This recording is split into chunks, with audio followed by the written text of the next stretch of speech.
C'était pas des choses catholiques que j'ai pas envie de révéler ici. Mais j'étais plus intelligent que ça. Je vendais pas la drogue non plus. J'ai jamais été homosexuel non plus, mais c'était plus intelligent que ça. Bon, en fait, je me suis dit à un moment donné, je me dis, bon, ok, après, dans les années 2000, il y a eu le boucan que nous tous on a fait avec tout ce qui a suivi, tout ça, on avait sorti d'autres singles. Et aujourd'hui, je me dis que ça paie un peu cette manière de... Aujourd'hui, quand tu vois en Côte d'Ivoire, tout le monde fume le cigare pratiquement. C'est devenu comme une culture, comme la cigarette.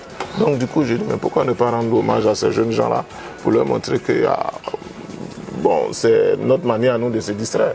Voilà comment l'idée de Koiba est arrivée. Quand je finis ça, je me rappelle même une fois, j'étais au cours, Brosangui et Lino, ils étaient ensemble et puis ils m'ont appelé. Pour dire, ah, petit, c'est un langage, pour dire comment vous... Petit, t'es où? J'ai pris le téléphone. J'ai dit non, je vous rappelle, je suis en cours. Je n'ai même pas terminé, ils ont éclaté des rires.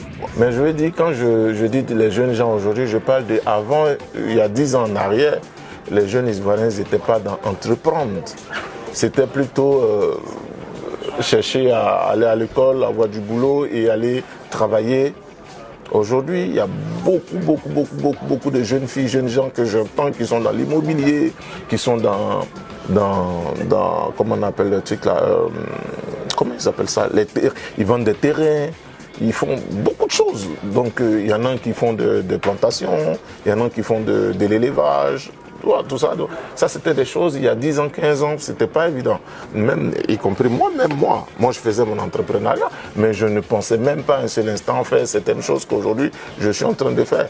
Moi, tout ce qui était dans ma tête, c'était de comment trouver de la marchandise ici, envoyer en Afrique pour aller le vendre. D'où je faisais des conteneurs électroménagers. Mais aujourd'hui, les gens, ils restent sur place là-bas. Ils ont compris qu'ils peuvent vendre la ticket, ils peuvent faire le business dans l'immobilier. Donc, il y a beaucoup de jeunes sociétés. Moi, aujourd'hui, j'ai mon architecte en Côte d'Ivoire qui est un jeune. C'est un jeune quand même. Je peux même dire gamin pour ne même pas lui manquer de respect.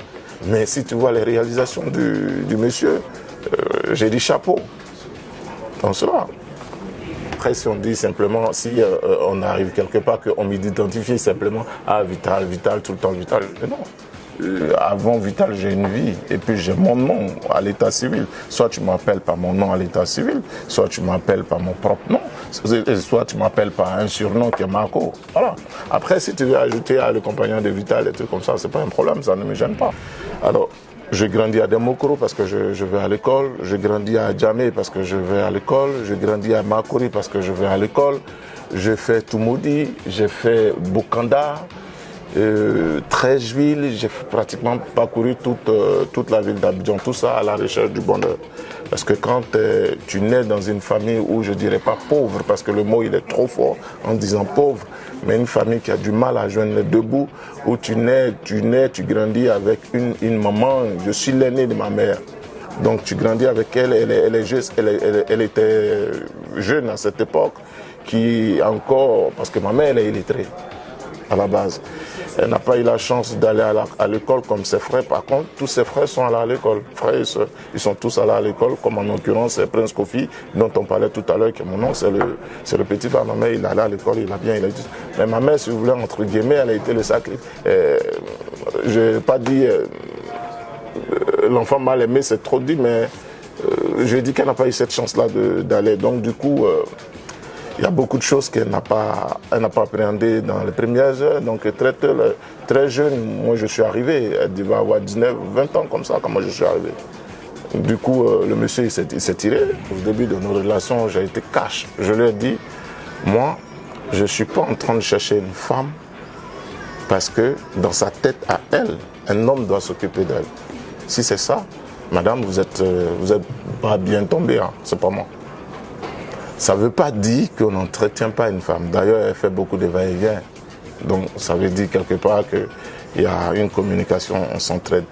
Pour moi, ce n'est pas parce que moi, peut-être, j'ai les moyens que madame doit rester là, comme ça. Non, pour moi, parce que je suis un être humain. Du jour au lendemain, je peux traverser la route là. Et puis, on me dit non. On vous appelle 30 minutes après pour vous dire non, votre mari n'est plus. Qu'est-ce que tu deviens ?